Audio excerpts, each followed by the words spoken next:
karena kita seuzon dengan apa yang kita pilih gitu ya. Ya kita yang pilih, dia punya kewajiban, entah sampai tidak kewajiban itu tanggung dewe menurut saya kan. Jadi tepat dengan berdikari itu. Iya, sampai tidak sampai bantuan itu, ya jangan tidak sampai kita ngeluh, iya kita teriakkan dengan logo itu mungkin. Iya, kowa, ya. Tuntutan orang ramai. Oke, mungkin itu. Terima kasih. Oke. Mungkin dari apa itu? Bagaimana? Terima kasih. Saya cukup tergugah, terangsang dengan yang disampaikan Edison tadi.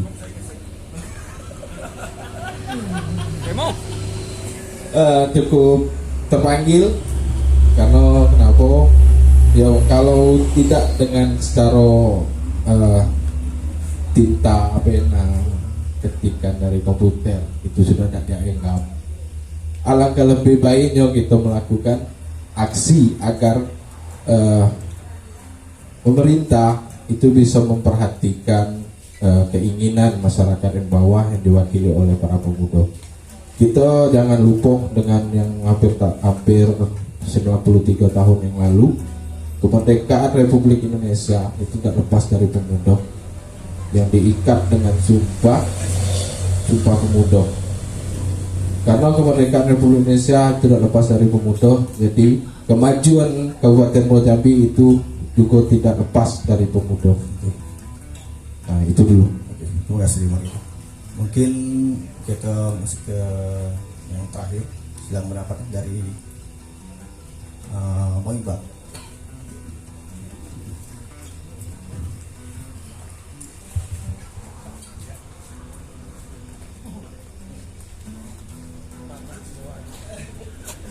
Terima kasih. Assalamualaikum warahmatullahi wabarakatuh. Mungkin mukadimahnya numpang beda karena juga hari sudah lalu beda. Jadi terkait tadi apa yang disampaikan daripada kita yang hadir di sini, baik daripada Teddy, dari Bang Ahok, dari Muayun, dari Pak Kadis, Bang Borju, sama Rido. Jadi pembicaraan sepanjang tadi semuanya mengarah kepada apa yang diberikan pemerintah, ya. Jadi seolah-olah pemerintah terlalu sedikit memberikan terhadap pemuda. Balik lagi kepada acara kita hari ini, itu adalah poli umum. Kita sudah tentukan dulu goalsnya kemana. Goalsnya kemana? Kalau tadi keinginan kita langsung kepada pengambil kebijakan, kita punya tema setiap pertemuan berbeda-beda, ya kan? Pertemuan pertama di Simpang Tugu kita punya tema politik. Di situ diskusi yang timbul, pertanyaan yang muncul, pertanyaan di luar tema, sehingga dibalikkan pertanyaan oleh narasumber hari itu dengan nada yang tinggi tidak bisa menjawab akhirnya, ya kan? Tema yang kedua itu tentang adat. Saya tidak hadir hari ini, mohon maaf. Itu dari adat apa yang kita ambil dari hasil diskusi. Tema hari ini pemuda. Pemuda yang berdikarikah atau menandatangani. Jadi kalaulah setiap pertemuan, ini saya mengikuti 2 pertemuan, semuanya mengarah apa yang diberikan pemerintah, berapa anggaran yang diberikan pemerintah, ya kan? Saya kurang sependapat. Ya namanya diskusi, ada pemahaman, ada yang sependapat, ada yang tidak. Tadi sudah disampaikan oleh Bang Ahok, apa yang diberikan pemuda terhadap pemerintah, saya sepakat sekali itu. Jadi kalau mengingat keinginan kita terus mengadah kepada pemerintah, berarti tema hari ini kita mengambilnya mengenang ada, bukan berdikari, ya kan? Kita simpulkan seperti itu. Apalagi nanti ke depannya kita ingin bertemu dengan pemangku kebijakan. Saya berpikir seperti ini. Di dalam tema pertama itu tema politik. kawan-kawan yang hadir dalam audiensi ini itu mendapatkan pendidikan di bidang politik. Bagaimana cara berpolitik yang baik, bagaimana mendapatkan menjadi politikus itu yang kita dapatkan, ya kan? Bukan hanya mengkritik pemerintah. Bukan karena saya sebagai birokrasi pemerintah. Nah, itu sangat disayangkan. Yang kedua, temanya juga lembaga adat. Karena kita yang hadir di sini semuanya pasti jiwanya berbeda-beda. Pada saat temanya itu adat, pasti ada kawan-kawan yang antusias menghadirinya dengan harapan mendapatkan pencerahan di bidang adat itu. Ya kan? Nah, hari ini tema kita pemuda. Nah, seharusnya tema hari ini adalah tema pertama. Tema pertama. Karena memang di sini semuanya adalah anggotanya pemuda. Pemuda tadi disampaikan oleh Pak Ridwan selaku Kadis Pemuda dan Olahraga serta Pariwisata. Beliau menyampaikan beberapa prestasi dan beberapa wacana, beberapa program yang beliau inginkan ketika menjadi kepala dinas. Itu sangat luar biasa. Tapi saya harapkan jangan hanya sekadar pembicaraan malam ini, ya kan. Ya. Jadi kalaulah kita meminta kepada kepala dinas yang hari ini hadir terkait kita apa yang telah diberikan, apa yang diinginkan pemuda dari dinas pariwisata ini dan apa yang bisa diberikan, itu sangat salah. Karena keadaan kondisi finansial keuangan baik daerah ataupun nasional saat ini itu sangat tidak memungkinkan sekali. Jadi tadi sudah disampaikan ada 16 ekonomi kreatif. Ada juga sudah penyampaian dari Bang Borju pembangunan sekolah alam raya. Ada juga telah dilaksanakan festival Aksodanus Biodirajo oleh pemuda Sengeti dengan modal dan dana tanpa ada bantuan dari pemerintah, ya. Dan itu sangat luar biasa. Artinya pemuda sudah punya keinginan penggerak. Nah, di sini saya menyarankan tanpa bantuan pemerintah kita harus berdiri. Tanpa bantuan pemerintah kita harus berdiri dengan metode 5W1H yang saya inginkan. W yang pertama itu what? Apa yang kita akan lakukan? Apa yang kita cari dari pemuda ini yang bisa membangkitkan kita? W yang kedua itu when? Kapan kita akan bergerak? W yang ketiga itu mengapa? Why? Mengapa kita harus melakukan ini? Tentu tujuannya adalah untuk pembangunan Kabupaten Muarajambi tercinta ini. W yang keempat adalah where. Kapan? Di mana? Di mana? Dan W yang kelima adalah who. Siapa yang memulai? Kepada siapa kita meminta? Kepada siapa kita melaksanakan ini? Dan yang terakhir adalah H. Bagaimana cara kita melakukan ini? Dan tujuan akhirnya adalah poli umum ini akan besar, akan menjadi sorotan daripada pemerintah daerah sendiri, dan di situ nantinya barulah pemangku-pemangku kebijakan akan mengambil panggung di sini dan mampu akan keinginan kita yang tadi bersama akan mendapatkan support daripada pemerintah daerah. Saya juga berbicara di sini menyarankan kepada kita pemuda, sekali lagi jangan mengharapkan penuh daripada pemerintah daerah terhadap pemuda ini, tapi mencoba berdiri dengan mencari dukungan dari pihak luar. Karena saya contohkan begini, kebetulan saya sekarang membidangi bagian kerjasama. Saya berikan contoh di Provinsi Lampung itu ada satu pemuda yang punya inisiasi untuk membuat seluruh desa yang ada di sana itu tidak, untuk desa-desa yang susah sinyal itu mendapatkan sinyal. Dan si pemuda itu mendapatkan penghargaan inovasi dari Menteri Pendayagunaan Aparatur Negara. Dia berhasil menciptakan daerah-daerah yang susah sinyal itu dengan melakukan pola kerjasama dengan Putra Sempurna Indonesia, dengan pembangunan gratis sepenuhnya dari Putra Sempurna Indonesia itu membangun tower tanpa biaya dari pemerintah. Artinya ada peran di situ, dan itu merupakan bagian daripada inisiasi pemuda itu sendiri. Nah, keinginan saya seperti itu, salah satu contoh. Saya juga pernah melakukan kerjasama dengan pihak swasta Tanoto Foundation di situ. Kerjasama antara pemerintah Kabupaten Muaro Jambi dengan Tanoto Foundation ini terkait dengan pengajar pendidik, peningkatan tenaga pengajar pendidik, yang seluruh dananya adalah dari Tanoto Foundation. Artinya tidak ada peran dana negara dari sana. Seperti yang dilakukan oleh Mas Borju tadi, itu bisa dilakukan di sana. Dan masih banyak lagi perusahaan-perusahaan swasta yang lain yang bisa kita lakukan untuk mensupport kegiatan kita pada hari ini. Terima kasih. Wassalamualaikum warahmatullahi wabarakatuh. Satu lagi, mungkin ada pertanyaan dari saya kepada Pak Kadis. Mohon izin Pak Kadis, dari tadi yang saya sampaikan, saya ingin bertanya, adakah ruang untuk pemuda ini untuk melakukan berdikari ini? Itu saja mungkin.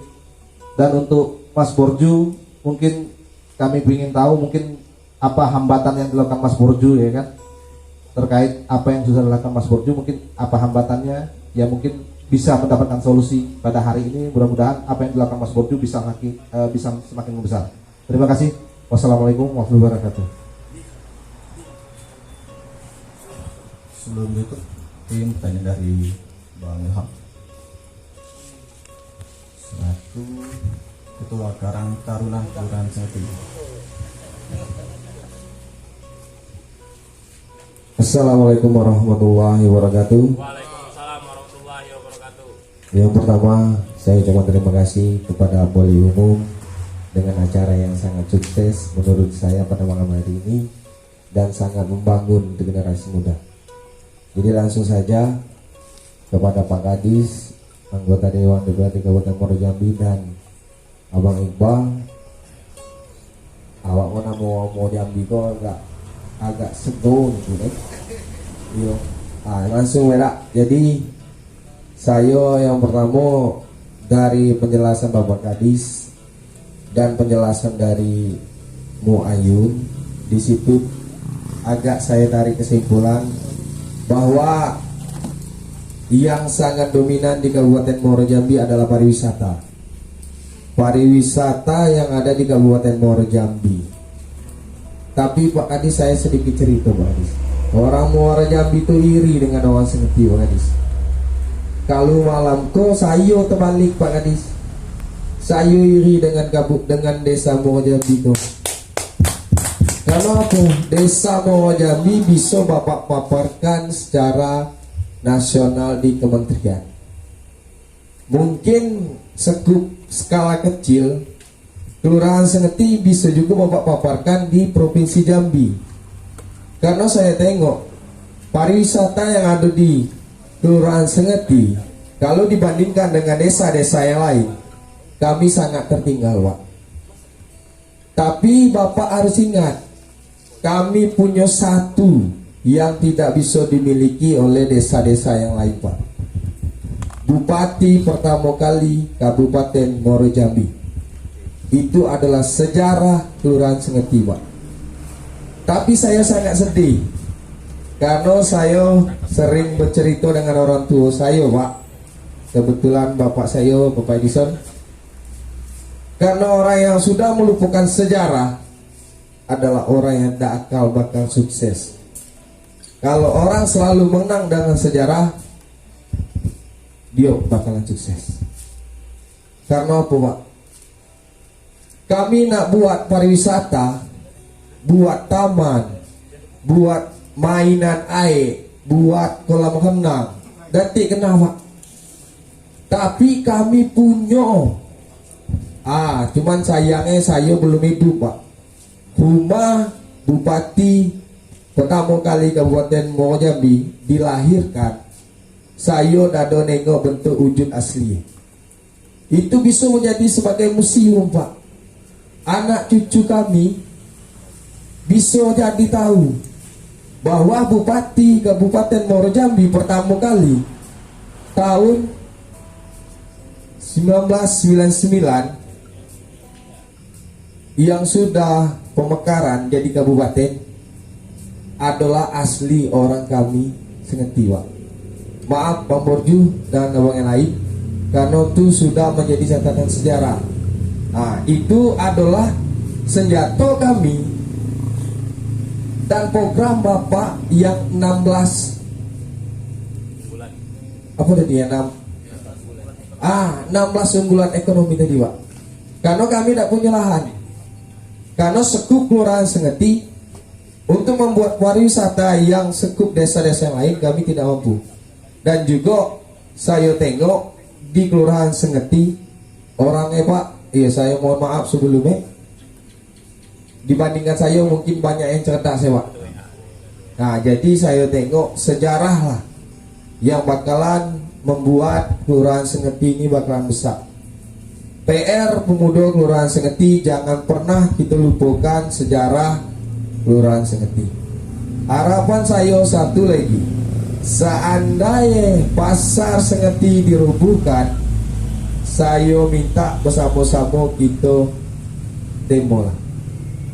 Karena saya bang nengok foto pasar tingkat Wibu hati. Nengok foto bang, belum nengok asli. Jadi sejarah itulah yang membuat kami yang Mudoko cinta dengan Sengeti. Itu juga menjadi pariwisata, kunjungan anggota dewan, kunjungan dari luar, bahwa di situ ada museum berdirinya Kabupaten Muaro Jambi dengan perencanaan-perencanaan yang lain. Pertanyaannya langsung dengan Pak Kadis. Saya pertama mohon maaf sebelumnya Pak Kadis, tuh langsung Pak Kadis ya. Anggaran tahun 2021 sama-sama mungkin sudah kita ketahui, dan sudah juga Abang Iqbal, Bapak anggota Dewan dan Ridho, ada tak sedikit ataupun ada tak anggaran yang Bapak masukkan untuk Kelurahan Sengeti ini bagian pariwisata Pak? Karena kami cuma punya tugu misalkan, itu ada tak yang Bapak anggarkan untuk Kelurahan Sengeti? Mungkin itu. Sekian, Assalamualaikum warahmatullahi wabarakatuh. Oke, terima kasih dari Bang Iqbal. Itu bisa langsung dijawab oleh Pak Kadis. Sekaligus tadi pertanyaan dari Bang Iqbal, bisakah pemuda kita Muaro Jambi peluang untuk berdikari Pak? Terima kasih.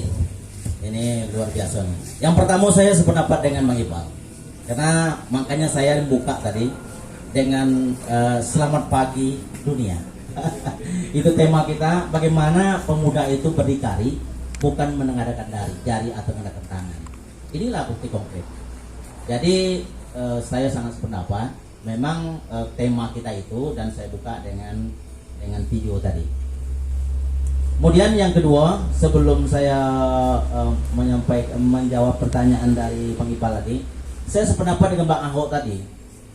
Di provinsi kemarin kami sampaikan Bang, waktu rakor pariwisata, kita ingin masuk 5 prioritas nasional.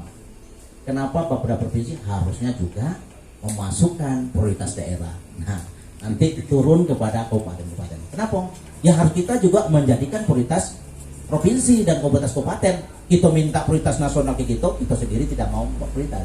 Nah ini sudah saya sependapat dengan Pak Awo, dan itu sudah sepemikiran. Memang saya agak sering sama dengan dia Bang, sama Pak gitu. Itu yang pertama. Kemudian kalau Bang Iqbal, pertanyaan tadi, ada nggak ruang untuk berdikari? Nah ini Bang, sama dengan pertanyaan Bang Apa, 16 ekonomi kreatif itu bukan ruang untuk kita punya lahan dan semacamnya. Karena saya lupa tadi menjelaskannya sebenarnya. Menjelaskan yang 16 ekonomi kreatif itu sebenarnya kalau bisa ditayangkan dikit, ada di apa saya itu, di ini kan. 16 ekonomi kreatif itu ada kuliner, ada fashion, ya. Kuliner itu Bang tidak perlu lahan. Kita artinya inilah berikat sama. Contoh tadi, kita mengambil peluang ketika tadi itu kita menciptakan bagaimana orang sebelum ke Danau Tangkas, dia lewat sungai. Mengambil peluang ketika keluarnya di tol kita di sini. Itu bagian bagaimana kita membuat 16 ekonomi kreatif tadi itu. Bukan harus kita menciptakan wisata baru. Itu perlu luar biasa dan itu memang bukan. Nah, ini makanya program saya salah satunya membuat desa-desa wisata dengan unggulan masing-masing daerah. Jadi unggulan. Tadi ada rumah tua ya, ada pasar lamo gitu dan semacam itu bagian unggulan gitu Pak.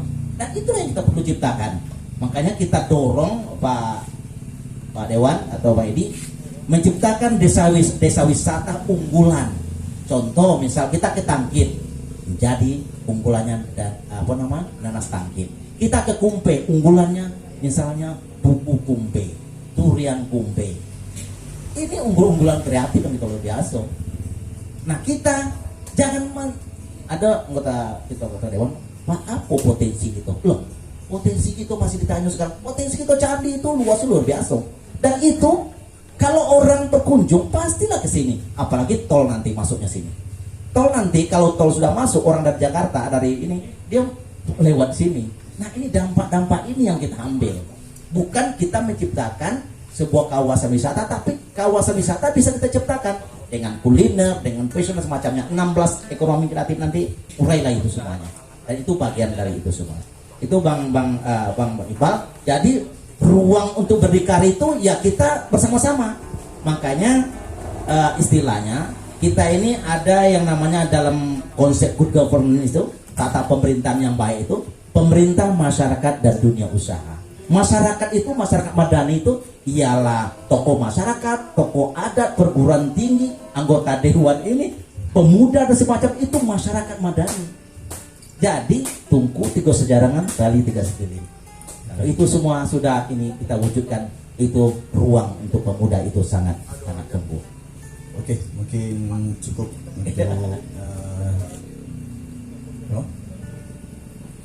boleh. Yang terakhir kan kita sudah durasi.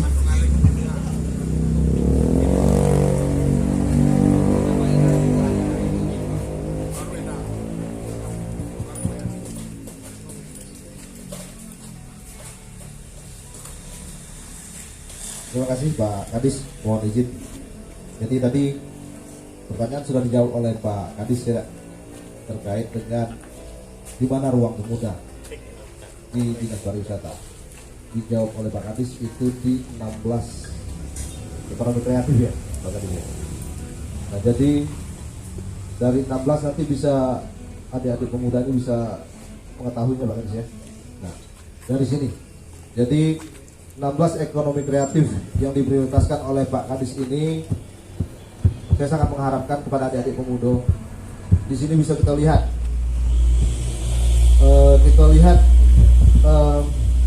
the hidden paradise in Muaro Jambi-nya di mana. Dari 16 ini, dari mana kita